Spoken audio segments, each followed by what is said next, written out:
Hi everyone, this is Tung-Yi Chuang from the online section of CSC559 course. Today I'm going to talk about Chapter 3, World Markets. And specifically, of course, we're talking about financial markets.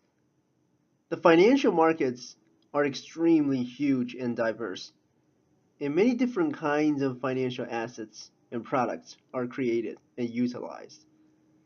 What makes financial markets so important is that they are the cornerstones of capitalistic economies.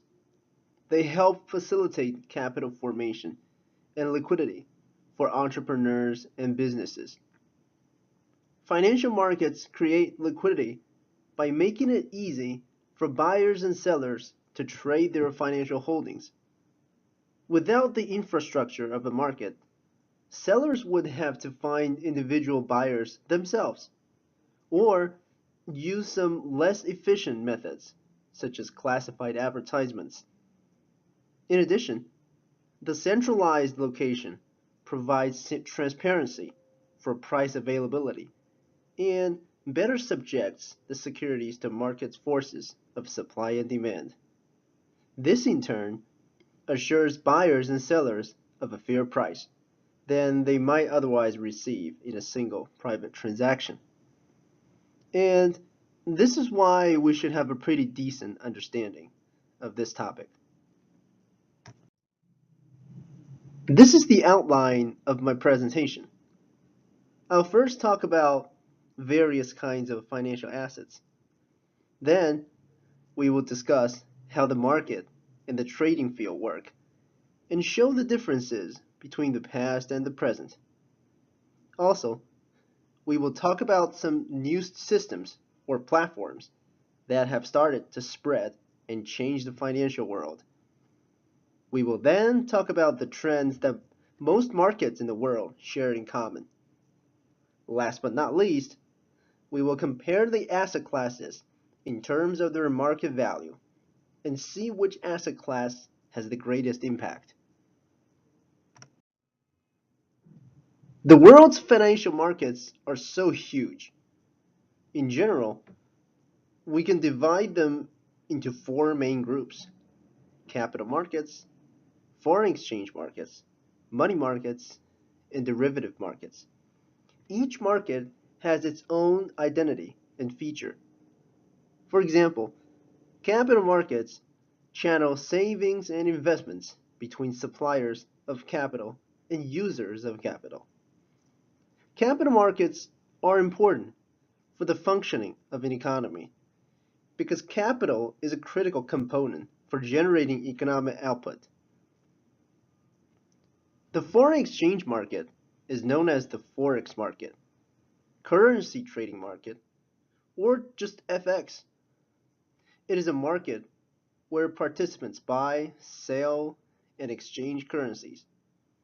It facilitates the trade of trillions of dollars every day.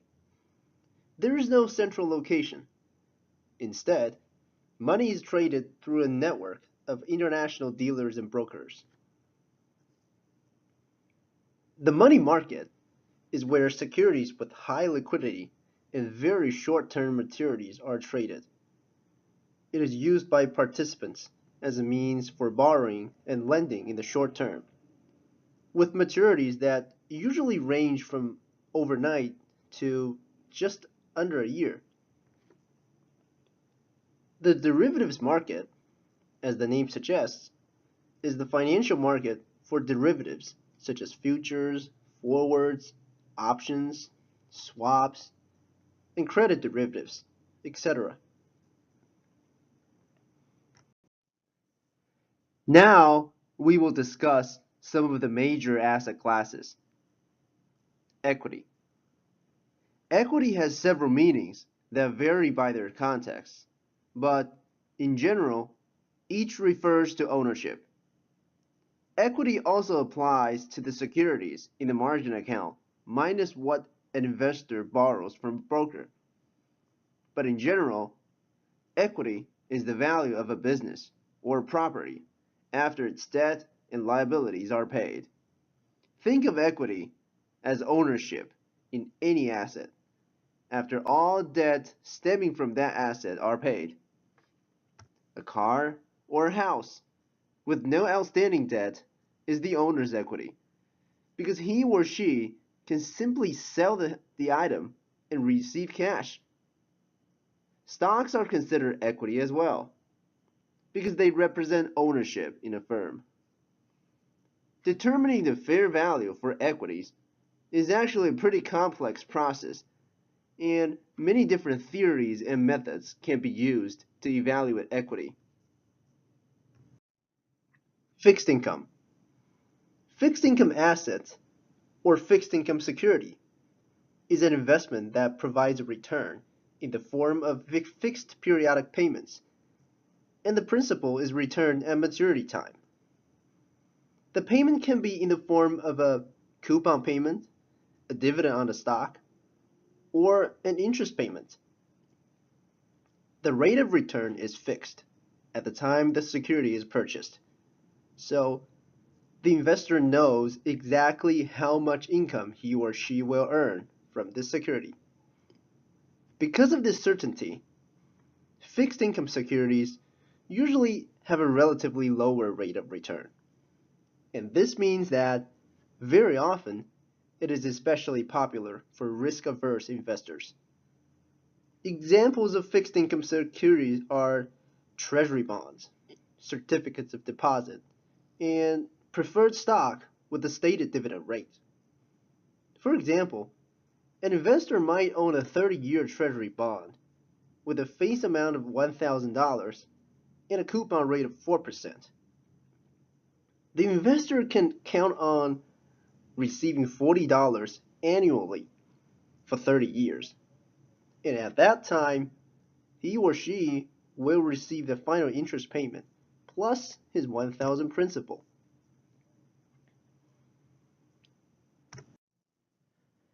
The foreign exchange market is known as the Forex market, currency trading market, or just FX. It's a market where participants buy, sell, and exchange currencies. It is the largest and most liquid market, with average traded values that can be trillions of dollars per day. In the Forex market, as one major Forex market closes, another one in the world opens. Unlike stocks, the Forex market operates 24 hours a day, except on weekends. Traders find this as one of the most compelling reasons to choose Forex because it provides convenient opportunities for those who are in school or work during regular work days and hours. There is no central location. Instead, money is traded through a network of international dealers and brokers. Businesses use the Forex market when they're buying products from other countries. For example, suppose a US company wants to buy a car from the UK. The car is transferred from the UK to the US, and the US company has to convert US dollars to pounds to pay for the good. The US company uses the Forex market to convert dollars to pounds at the current exchange rate. Speculators will attempt to buy currencies that they think will rise in value and sell currencies they think will decrease in value. There are many factors that contribute to a change in exchange rate, including monetary policies, political stability, interest rates, inflation, or imports and exports, to name a few. Money markets, as we mentioned before, are important short-term financing markets. They are safe, liquid investments that are well suited to small investors. They typically invest in steady funds, such as treasury bills and commercial paper. Commercial paper is a short-term debt security issued by financial companies or large corporations. The corporation promises the buyer a return or profit for making the loan, and the return is stated as an interest rate or a percentage of the loan, such as 5%. Companies sell commercial paper when they need a short-term loan to pay for such things as accounts payable or inventories. The securities are often sold at a discount and redeemed at full value. Most commercial paper matures in 1 to 6 months. Debt that matures in less than 270 days does not require registration with the SEC. By avoiding SEC registration, it is cheaper, which means it is a major benefit for companies. Commercial paper is unsecured, meaning that buyers have no claim on a company's asset if the company fails to pay up at maturity. So, only firms with good credit can successfully sell commercial paper.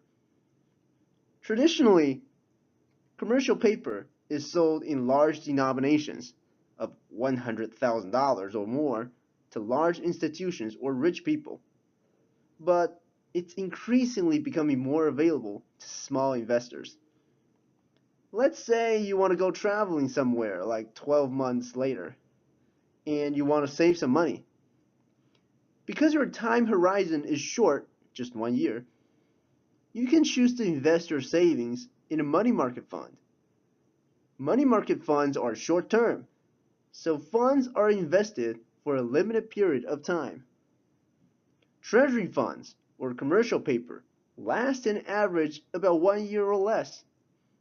If you need your money for one of these accounts before the investment time is ended, many money market funds offer the choice of selling the fund, usually for a smaller profit than if the money had stayed in the account until the term ended.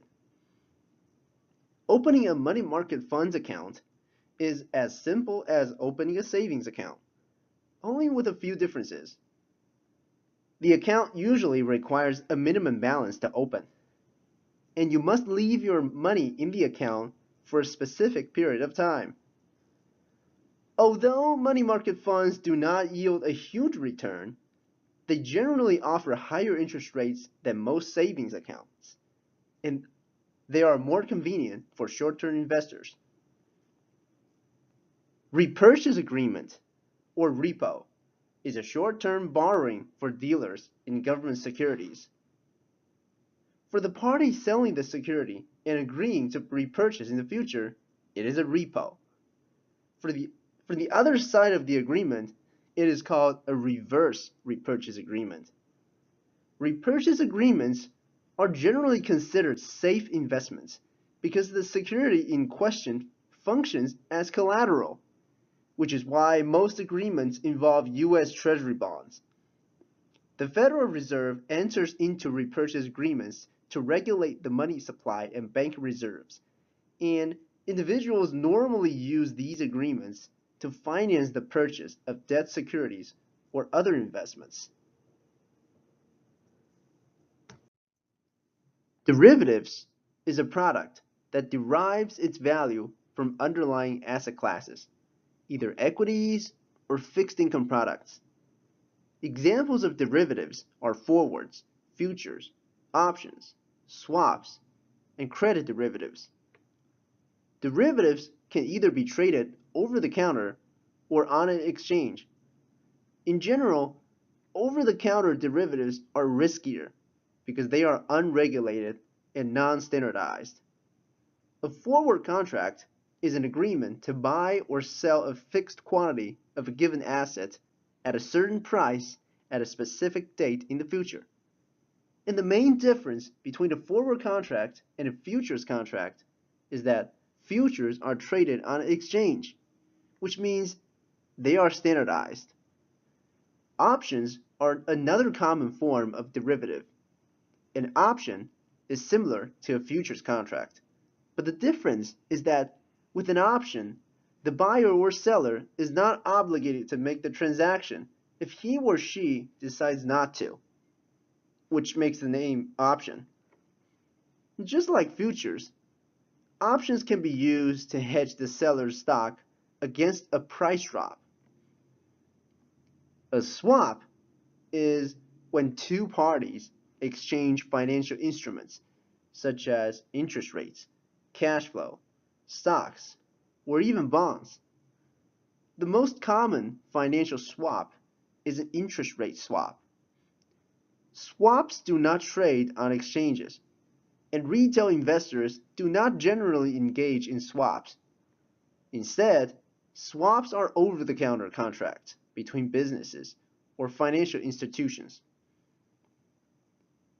A credit derivative is yet another form of derivatives. It's an instrument that allows you to separate the credit or default risk from an asset or pool of debt instruments and trade them to another party. We're just separating the credit or default risk. None of the other features of the bond are part of the credit derivative. These can then be bought and sold between private parties or through the open market. Now, why would you want to do something like this? Well, for hedging purposes, if you're managing a portfolio that involves credit risk, you might want to actively manage the credit exposure in your positions, and you can increase or decrease the credit risk by using credit derivatives. You can also speculate on future credit events using credit derivatives. If you have a strong view on the movements of the overall markets, it's possible that you can profit from that view using credit derivatives. There are also a few types of financial assets that do not fit in the main categories that we just listed. For example, depository receipts, DR, and ETF, exchange traded funds. A depository receipt represents the shares that are issued by a foreign country. This means that investors can hold actual shares of other countries. One of the most common types of DR is ADR, which are traded on major US exchanges, and GDR, which can be traded in more than one country. ETF, or exchange traded funds, is a marketable security that tracks an index, a commodity, bond, or a basket of assets like an index fund. ETF trades like stock on an exchange. It is attractive and interesting to investors because one single ETF can represent the entire segment of the market. Another important aspect about ETF is that, like I said, they track an index. An index, such as S&P 500, clearly defines what constitutes the index. So it's different from a mutual fund in that you don't have a manager that actually selecting what's in the ETF. It's all done according to what's in that underlying index. The advantage of exchange-traded funds is that it's cost-effective. One share of an exchange-traded fund can represent an entire category. So, if investors are looking to build a globally diversified portfolio, they can actually have just very few investments in there. So, it becomes easier for investors to manage, to look at, and even to understand.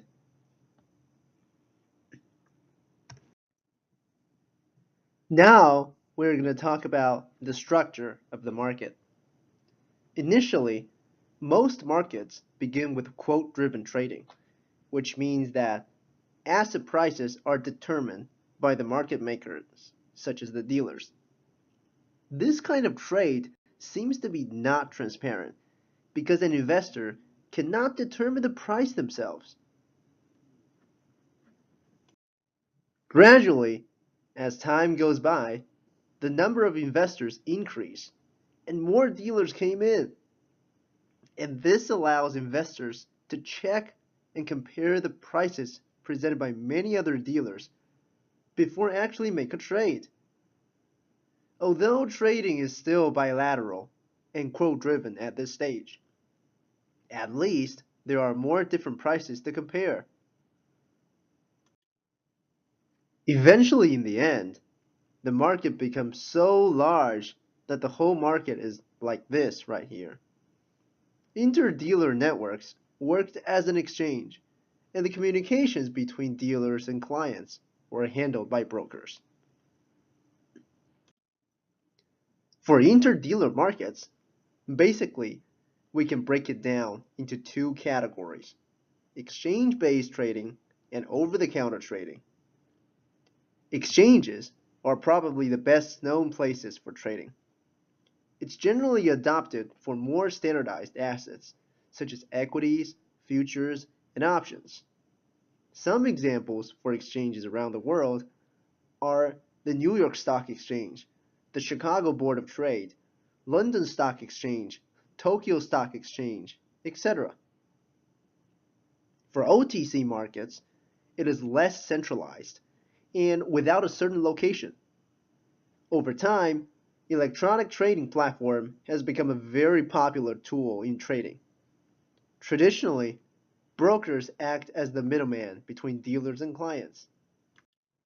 Nowadays, the so-called dealer-to-client markets, or D2C, are presented by either phone-based trading or electronic platforms. Alternative trading venues have become pretty important over the last few years. For example, the ECN and the dark pool. I will explain a little bit later about these two. Electronic communication networks are probably the best known off-exchange trading venues, or in other words, trading places. It electronically connects buyers and sellers so that they can directly trade stocks, currencies, and other financial instruments with other people. The main benefit of an ECN is that it eliminates the need for a third party, such as an investment bank. The rise of ECN has helped investors participate in after-hours and currency trading, and ECN has made it easy for people living in different hemispheres to trade with one another. ECNs charge a fee for each transaction. They must be registered with the SEC as broker-dealers. Transactions are automatic and immediate. Instanet was the first ECN, debuting in 1969, for use by all small brokerages and financial institutions. Other examples include the NASDAQ, SelectNet, and Bloomberg Tradebook.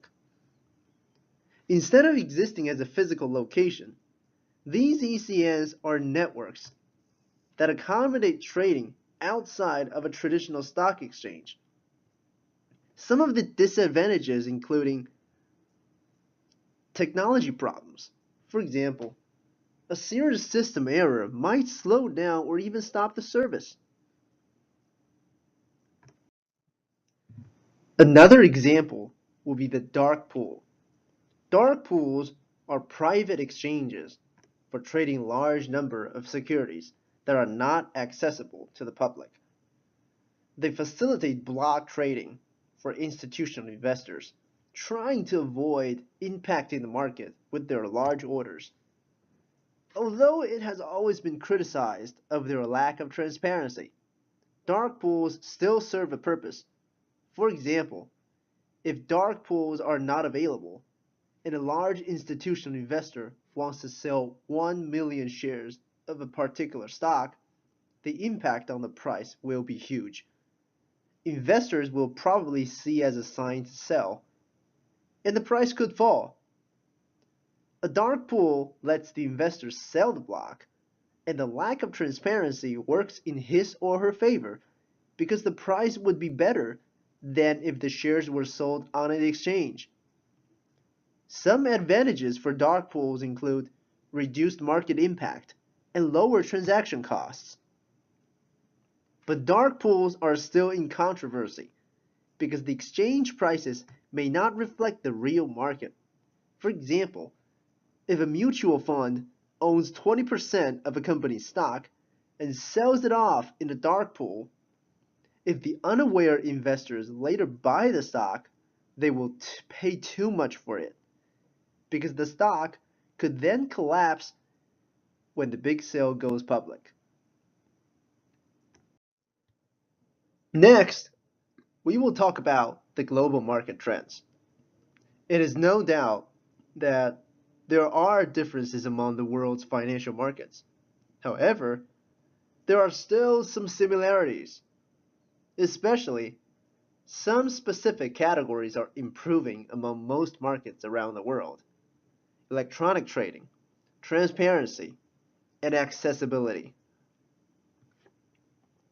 Electronic trading is widely spread, in particular for standardized assets.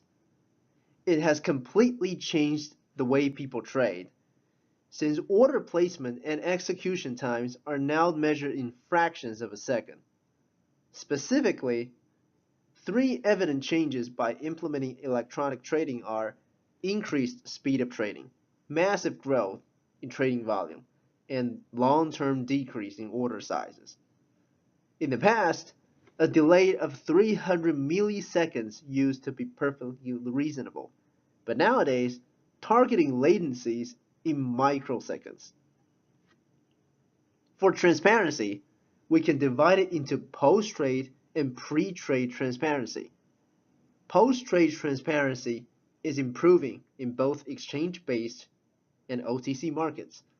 On the other hand, pre-trade transparency causes more issues in OTC markets because only the dealer's best bid and offer are available.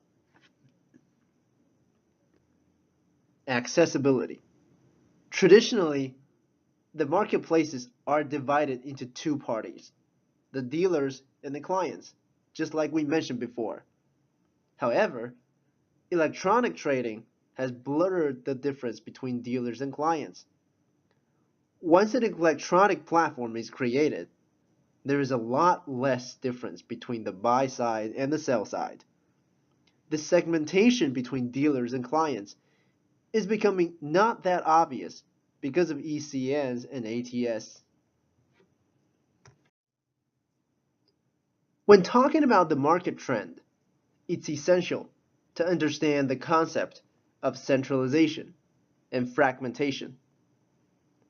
There is a natural tendency for markets to centralize, but in recent years, many new market entrants, such as ECN and dark pool, are coming to the markets, and they are essentially fragmenting the whole market because they offer significant innovation and cost incentive in order to attract liquidity away from the centralized system. And this kind of competition often leads to the fragmentation of the market. However, since the world is super competitive, the average cost of trading becomes so low that it is crucial for the existence of economies of scale. There is a strong force of consolidation, so they start to merge by acquiring other venues with each other. So, centralization starts to occur again. And this continuing cycle keeps happening. Our textbook used the phrase wax and wane, which means that the level of centralization keeps jumping up and down, just like this plot shows. And by the way, there's no guarantee that this cycle is a steady equilibrium. Nobody knows what's going to happen in the future. Next, we are going to compare different kinds of asset classes in the world in terms of their overall size. This is the exact same graph that's in the textbook, page 75. It is trying to show us two things. First, we can see that the market values for these assets have all increased during the 5-year span from 2002 to 2006, especially for equity, with a 130 growth rate. If we make some simple calculations just based on this graph, we can get the percentages each asset class represents in each year. We can clearly see from this graph that in percentage terms, there is actually not much change from this 5-year span. And there's a fact that commercial bank assets and fixed income securities are always the top two in market values proportions. This is an interesting graph because it shows that electronic trading has become a very important factor in the trading industry. And it shows that it's growing at a very fast rate, especially for options. This is something we definitely have to pay attention to because it is possible that this trend will continue to grow and there's no sign of slowing down. The massive growth for options and futures is probably due to reuse of existing technology and a faster learning curve, benefiting from past experience. Overall, the equities market is still ahead of other markets in terms of levels of electronic trading and algorithm trading. Here's a quick summary. We are living in a fast-paced and ever-changing world. We must catch up with the global markets. And in order to do that, learning new trading venues, new trading methods, new trading strategies, and understand the essence of electronic trading is important because with these new inventions, we can do so many things that we couldn't accomplish before. Electronic trading offers the potential to make markets more transparent and more cost effective.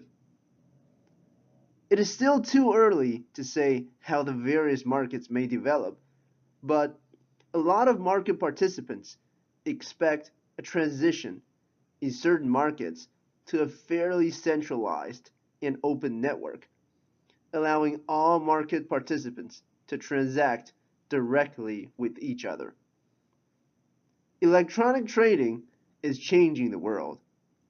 Embrace it and be prepared. Thank you.